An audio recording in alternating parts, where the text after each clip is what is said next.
En este ciclo en el que les cuento acerca de personas que tuve la gracia de conocer, quiero hablarles de una mujer extraordinaria, yo la conocí muy poquito, que se llama Chiara Lubich y que quería decirles que especialmente, como primero hablé de Juan Pablo II, de Benito XVI, de Francisco, en este ciclo, quisiera repetidas veces referirme a mujeres, porque para mí el encuentro con las mujeres fue muy extraordinario. Siento en eso una repercusión con el encuentro de Jesús, con esas mujeres que lo ayudaban. Yo también he encontrado mujeres de las cuales he aprendido mucho.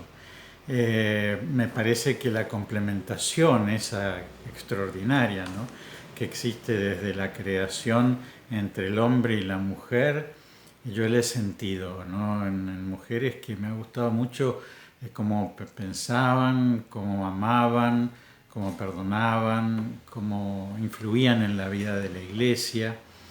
Y por eso de muchas mujeres he sacado cosas que he tratado de integrar dentro de mi vida y de mi vida sacerdotal. Bueno, les cuento un poquito de Chiara Lubich, que se trata de una mujer extraordinaria, nació en 1920, el 22 de enero, es decir, que este año estamos celebrando el centenario de su nacimiento. Murió a los 88 años, así que no hace tanto. Es decir, que es una personalidad, ¿no es cierto?, de nuestro tiempo, del siglo XX, con todas sus vicisitudes, y que, bueno, nació en Trento, en que Trento está en el norte de Italia, en la frontera con Austria, en la frontera con Croacia, por eso Lubich, ¿no es cierto?, que es un apellido croata, su madre también tenía un apellido croata, y esta mujer decide ser maestra para poder enseñar, pero para ella la experiencia, ¿no es cierto?, de la Segunda Guerra Mundial le resulta sumamente conmocionante. Ella está, ¿no es cierto?, en la ciudad de Trento cuando hay un bombardeo angloamericano. Piensen que es una zona muy de conflicto bélico durante la Segunda Guerra Mundial, y entonces ella decide dos cosas. Una es consagrarse a Dios. Primero lo hace en la Tercera Orden Franciscana, por eso elige el nombre de Chiara, porque ella se llamaba Silvia de nacimiento, y entonces elige el nombre de Chiara por Santa Clara de Asís.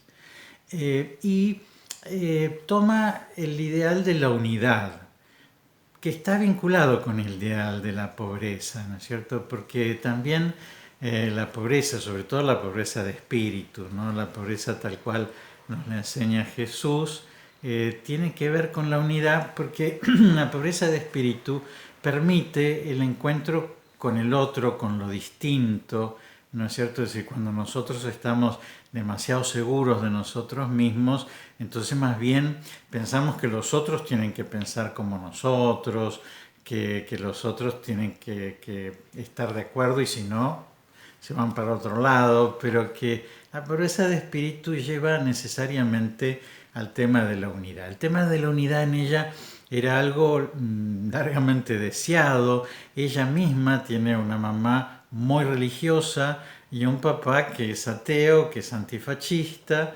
y entonces, bueno, ella encuentra en su propia familia, ¿no es cierto?, esa dificultad, ¿no es cierto?, entre dos personas que piensan distinto, pero que resuelven esa distancia y esas diferencias en el amor. Y bueno, y para ella la guerra, ¿no es cierto?, es la gran experiencia, ¿no es cierto?, de la división, y entonces ella entiende que la solución, ¿no es cierto?, es la unidad. Me encanta que ella dice que quiere entregarle a Dios el día del juicio final, ¿no es cierto? Es decir, cuando nosotros nos encontremos con Él, dice, mi sueño más loco, llevarte el mundo entre los brazos, Padre, que todos sean uno. ¿Se acuerdan ustedes que Jesús en la última cena le pide al Padre que todos sean uno, como el Padre y el Hijo son uno? Es un pedido de Jesús, es un testamento espiritual, porque lo está diciendo en la última cena. Y bueno, no se ha realizado ni dentro de la iglesia ni en el mundo, ¿no es cierto? Y evidentemente la experiencia de la discordia, de la pelea, ¿no es cierto?, de la competencia, de la disputa, es decir, todas esas experiencias de división son los que rompen la unidad. Recuerdan ustedes que la palabra diablo viene de una palabra griega, diabolein, que significa el que divide, el que enemista, el que separa. Es decir, así como Dios es la gran causa de la unidad, el demonio es la gran causa de la contienda, ¿no? Por eso el primer pecado no original, es decir, después del pecado de Adán y Eva, es que Caín mata a Abel, dos hermanos que no se entienden, ¿no es cierto?, sino que al contrario se mata uno al otro. Y entonces, bueno, ella tiene este ideal de la unidad, para eso ella, sin quererlo, ¿no?, así sin tener ninguna intención de fundar un movimiento, reúne en su propia casa personas para trabajar en la unidad. A esas reuniones las llaman los focolares, ¿no es cierto? Porque focolar viene del fuego, ¿no es cierto?, del hogar, ¿no es cierto?, el lugar en torno al cual se reúne una familia. Y justamente con este tema, ¿no es cierto? Es decir, reunámonos, aunque pensemos distintos, aunque seamos de distintas razas, aunque profesemos distintos credos, ¿no es cierto? Reunámonos, seguramente vamos a tener muchas cosas en común. Y ese movimiento, ¿no es cierto?, que nació, ya les digo, como una cosa tan casera, hoy está en casi 200 naciones, ¿no?, y tiene una cantidad enorme de miembros. Y por eso les quería leer algo que ella dice, porque es muy lindo acerca de Dios, ¿no?, de cómo es la vida de nosotros cuando nos ponemos en sus manos. Ella lo dice en el Congreso Eucarístico de Pescara en 1977. Dice, la pluma no sabe lo que tendrá que escribir, el pincel no sabe lo que tendrá que pintar, ni el cincel lo que deberá esculpir. Cuando Dios toma en sus manos a una criatura para hacer surgir en la iglesia una obra suya, la persona elegida no sabe lo que tendrá que hacer. Es un instrumento, y este, yo creo, es mi caso. Fecundidad y difusión desproporcionadas a cualquier fuerza o inteligencia humana, cruces, pero también frutos abundantísimos. Los instrumentos de Dios, por lo general, tienen una característica, la pequeñez, la debilidad. Mientras que el instrumento se mueve en las manos de Dios, Él lo forma con miles y miles de cuidados dolorosos y alegres. Así lo vuelve cada vez más apto para el trabajo que debe desarrollar, hasta que, adquiriendo un profundo conocimiento de sí, una cierta intuición de quién es Dios, puede decir con competencia, yo soy nada, Dios es todo. Cuando la aventura empezó en Trento, yo no tenía un programa, no sabía nada. La idea del movimiento estaba en Dios, el proyecto en el cielo. Qué lindo, qué verdad. Y esto es sobre todo, ¿no es cierto?, no en la fundación de un gran movimiento, sino también en la fundación de una familia, en cualquier proyecto humano, ¿no? Cuando nosotros queremos hacer las cosas de Dios, bueno, Dios nos va llevando por donde quiere y nosotros ni sabemos a dónde nos está llevando. Bueno, en 1962 el movimiento recibió su primera aprobación pontificia ad experimentum, es decir, para ver qué pasa, por parte durante el pontificado de Juan XXIII, y sus estatutos fueron aprobados definitivamente por San Juan Pablo II en 1990. En 1984, Juan Pablo II tenía una especial sintonía con ella y entonces, y con el lugar, ¿no es cierto?, de la mujer que ella proponía en la iglesia. Y entonces, Juan Pablo II la norma a ella consultora del Pontificio Consejo para Laicos.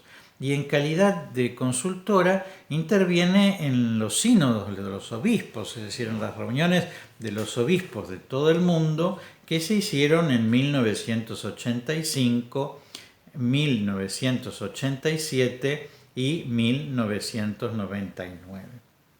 Bueno, ella murió el 14 de marzo del 2008 en Rocca di Papa a los 88 años de vida y su funeral se realizó en la Basílica de San Pablo de Extramuros en Roma y fueron 40.000 personas. Así que imagínense. Bueno, ya era el momento en que el Papa era Benedicto XVI y entonces él mandó que se leyera en ese funeral un mensaje suyo en donde la definía como una mujer de fe intrépida, dócil, mensajera de esperanza y de paz. Y el 27 de enero del año 2015, es decir, hace 5 años, se abrió la causa de beatificación de Chiara Lubich, es decir, que está, Dios quiera, camino al altar. Bueno, ese movimiento que ella fundó, ya en sus albores vino a la Argentina, en 1957. Y ella vino a la Argentina en esos momentos fundacionales 3 veces, en 1964, 1965 y 1966. Y después ese movimiento empieza a crecer. En la Argentina cuenta con más de 7.000 miembros, 42.000 adherentes, miles de simpatizantes, una ciudadela, ¿no es cierto?, que es la Mariápolis de O'Higgins, que tiene 200 habitantes, una editorial que se llama Ciudad Nueva. Bueno, y entonces en abril de 1998 ella viene a la Argentina también para acompañar, ¿no es cierto?, a este grupo ya tan crecido durante una Semana Santa. Y a fines de ese mes de abril se realizaba la 75ª reunión de la Asamblea Plenaria del Episcopado Argentino. Todavía en ese momento se hacían en la Casa María Auxiliadora de San Miguel.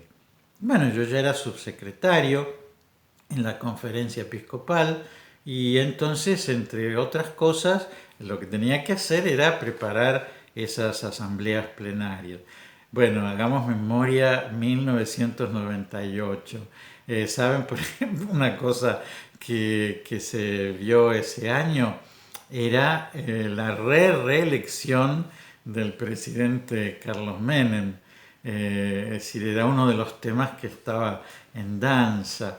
Bueno, también había una reunión con los consagrados, en donde los distintos consagrados venían a contar a los obispos, es decir, los distintos tipos de religiosos, de religiosas, de consagrados venían a contar sus carismas, y también ya estaba el tema de la preparación para el segundo milenio, ¿no es cierto? Un tema que importaba, ¿no es cierto?, que Juan Pablo II nos había pedido tan especialmente que se preparara en cada uno de los países. Nos faltaban 2 años para esa celebración, así que esos eran los temas más centrales.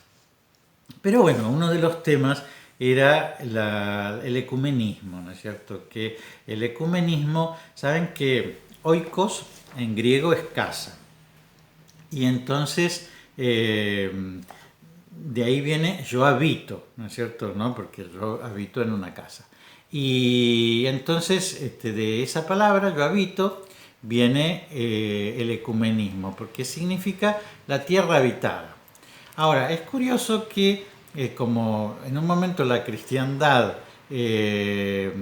entendió que la tierra habitada era la que iba a reconocer a Cristo como su Señor, entonces ecumenismo se toma como la cristiandad, es decir, toda la tierra habitada que cree en nuestro Señor Jesucristo. De tal manera que cuando nosotros hablamos de ecumenismo, hablamos de la unión de la iglesia que está dividida. Saben que en el 1054 se dividió la iglesia de Oriente y Occidente, y en el 1500 fue la Reforma Protestante, con lo cual la Iglesia Católica se dividió. Entonces el ecumenismo es, bueno, esta tierra habitada que cree en Cristo tiene que reunirse, tiene que ser una ecumene, ¿no es cierto? Una sola tierra que reconozca a Jesús como el Señor. En cambio, cuando hablamos de la relación de la Iglesia con las otras religiones, decimos que es el diálogo interreligioso. Y entonces hablamos con las otras religiones que son monoteístas, entonces los judíos y los musulmanes y los cristianos, las tres religiones monoteístas, y después hablamos de las demás religiones, ¿no es cierto?, que son religiones que no son monoteístas. Lógicamente, en el ecumenismo tenemos más cosas en común, porque creemos en el mismo Cristo. En el diálogo interreligioso tenemos menos cosas en común, porque simplemente creemos en un solo Dios, o simplemente nada, ¿no es cierto?, es bien importante. Y en el diálogo con las otras religiones tenemos menos cosas en común, porque no creen en Cristo y no creen en un solo Dios, pero son hombres religiosos, es decir, creen que Dios existe, creen que nuestra vida está religándose, ¿no es cierto?, con ese Dios pide cosas, nosotros le damos cosas, a ese Dios le pedimos cosas y ese Dios nos da cosas. Entonces, bueno, existe ese diálogo. Entonces, dentro de ese diálogo se invitó a Chiara Lubich a que viniera a la asamblea, ya les digo que se reunía en la Casa María Auxiliadora de San Miguel, para que le hablara a los obispos. Bueno, fue muy lindo tenerla. Ella era muy linda, una mujer grande, ¿no es cierto? Piensen que ya en ese momento tenía 78 años, le faltaban 10 años para morir todavía. Una mujer grande, muy lúcida, muy inteligente, muy simpática, muy agradable, muy de sonrisa, ¿no es cierto? Y bueno, y entonces fue lindo preparar, ¿no es cierto?, esa venida, los temas, el presentarle a los obispos, ¿no es cierto?, la información acerca de ella, ¿no es cierto?, el recibirla. Y ella nos habló una cosa muy linda, que nos dijo que la había conversado con Juan Pablo II, así que miren qué lindo, ¿no? Que nos dijo que ella había conversado sus ideas, imagínense, ¿no es cierto?, los padres que pensaban distinto, la guerra, ¿no es cierto?, que desgarró el corazón de Europa. Después todo este siglo, ¿no?, que es un siglo de mucha diversidad, ¿no es cierto?, incluso en Europa de mucha diversidad cultural, étnica, ¿no es cierto?, grandes movimientos migratorios y un mundo, imagínense, la Segunda Guerra Mundial tuvo mucho de xenófobo, ¿no?, de ver al otro como un distinto, ¿no es cierto?, ¿no? Y entonces en eso la propuesta de ella de la comunión. Entonces ella decía que cuando ella se encontraba con alguien que pensaba distinto, ella ponía bajo un paraguas los temas que podían llegar a ser conflictivos. Cuando ella dijo lo del paraguas, yo no sé si ustedes se acuerdan, pero cuando nosotros renovamos las relaciones diplomáticas con Inglaterra, bueno, la idea fue poner bajo un paraguas el tema de la soberanía sobre las Islas Malvinas. Que vamos a hablar de otras cosas, porque si hablamos de la soberanía sobre las Islas Malvinas, nosotros vamos a decir que son argentinas y eso lo vamos a defender hasta la muerte.